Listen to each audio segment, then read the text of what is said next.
దినచర్యల పాఠాలు.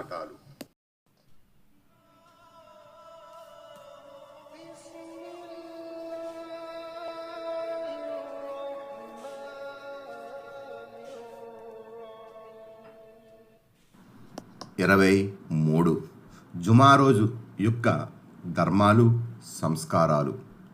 ప్రవక్త సల్లల్లాహు అలైహి వసల్లం ఇలా సెలవిచ్చారని అబూ సయీద్ ఖుద్రీ రజియల్లాహు అన్హు ఉల్లేఖించారు.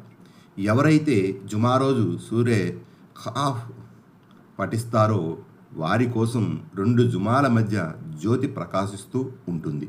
హకీమ్ బైహకీ. అబ్దుల్లా బిన్ బుష్ర్ రజియల్లాహు అన్హు కథనం.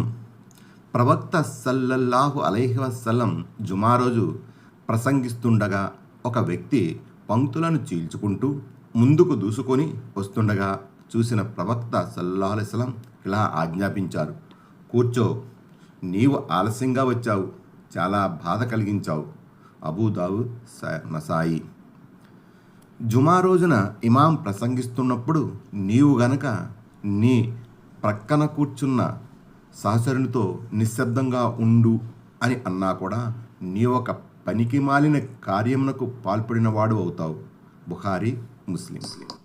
ఔస్ బిన్ ఔస్ రజియల్లాహు అన్హు ఉల్లేఖనం ప్రకారం ప్రవక్త సల్లల్లాహు అలైహి వసల్లం ఇలా తెలిపారు: మీకున్న ఈ రోజుల్లో అన్నిటికన్నా మహోత్తరమైన రోజు జుమా రోజు.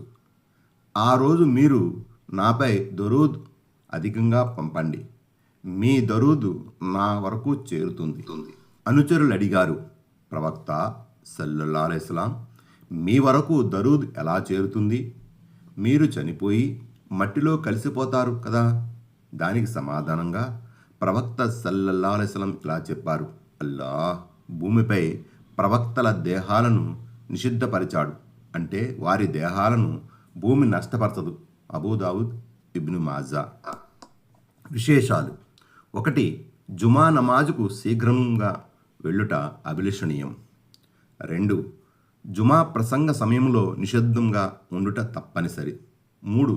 జుమా రోజున సూరే ఖాఫ్ పఠించుట. 4.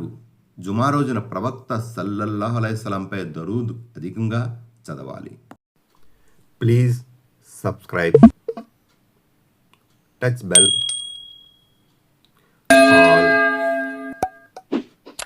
like this video, subscribe, get notified.